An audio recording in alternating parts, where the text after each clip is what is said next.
fake Minecraft speedruns. They are a well-covered topic in the speedrunning world, from well-known ones like Dream and Drem, to the obscure ones like Odiz and Speedrun Legend. I am a very fortunate person when People love fake speedruns. And when it comes to fake speedruns, they can be split into 4 categories. The most common is Section 1, jokes. These speedruns are made for YouTube videos like these. While I talk about this player's supposedly awful attempt to try to make a speedrun, with the same bedwars clips being played over and over again. Section 3 is kind of well-faked runs.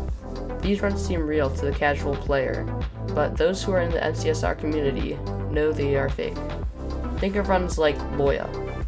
Section 3 is the best fakes. The community has a tough time realizing that they are fake, like Minecraft Avenger, Lied, and Feinberg.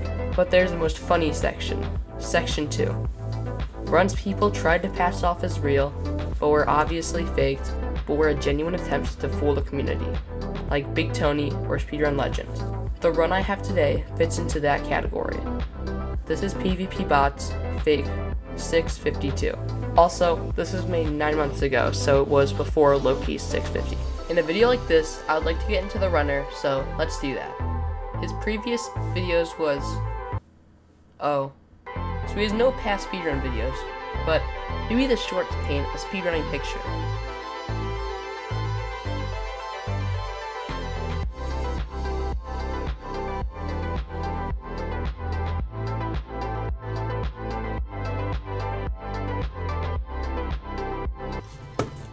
Okay, well, I guess not.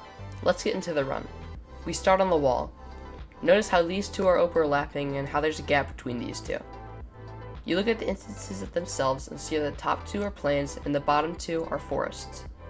So which instance does he decide to use? He uses the power of imagination to spawn in a taiga. This was obviously not on the wall previously. He also has 4 mice, 1 for each instance. So 2 seconds into this video and this run is already hilariously faked. He scans for the buried treasure, and so if you have watched any speedruns before, you know that this is the wrong pie chart. So he uses, as Altoid says, follow your heart to the buried treasure strats. He mines the sand, loots the buried treasure, and I'm going to show his mechanics side by side with the world record holder Loki.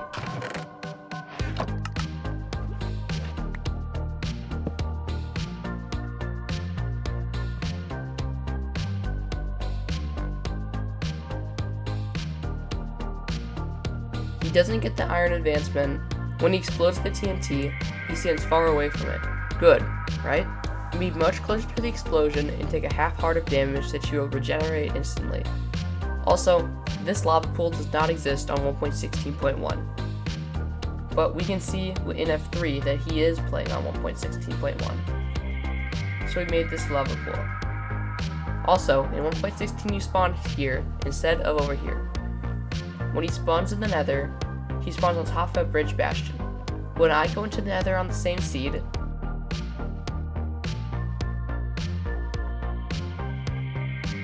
also, I did go into the Nether at the same spot, which can be verified by this shipwreck. And we are on the same version because that's what it said in his F3. So I slowed the video down, and I can't believe that I didn't catch this sooner. Also, his in-game time disappears when entering the Nether. He spawns on a bridge bastion and mines the chalice. While mining it, he sees the right rampart as a triple, so it makes sense that he would do the Crackspoker route or the Jason route, or even the Dowski route, but instead he does whatever this is.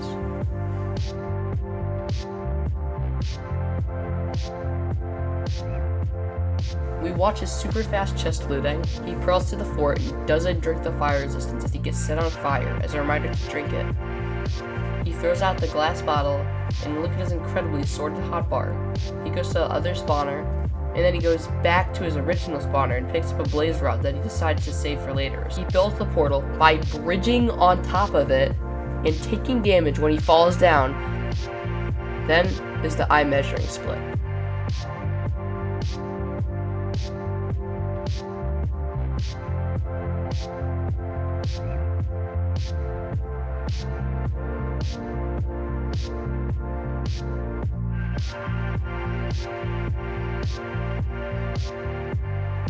He throws this eye and it goes through the portal. He does move to the side, but then he measures the same eye that he just threw. This is bad because you aren't even supposed to move a pixel after throwing the eye. So when he moves a solid 748 blocks, the angle is quite different. You are supposed to measure it right here, but instead he used the weirdest eye measuring macro ever, and then measures it right here. So he's also using the follow your heart to the stronghold tactics too, huh?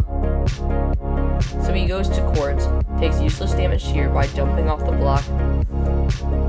Then of course, he hits the stronghold, but not the starter staircase. He hits the portal room. Then it's time for the one cycle. First bed, too early. Second bed, too early. Third bed, way too early. Fourth bed, not that bad. Fifth bed, too early. Sixth bed, he finally kills the dragon after 6 beds.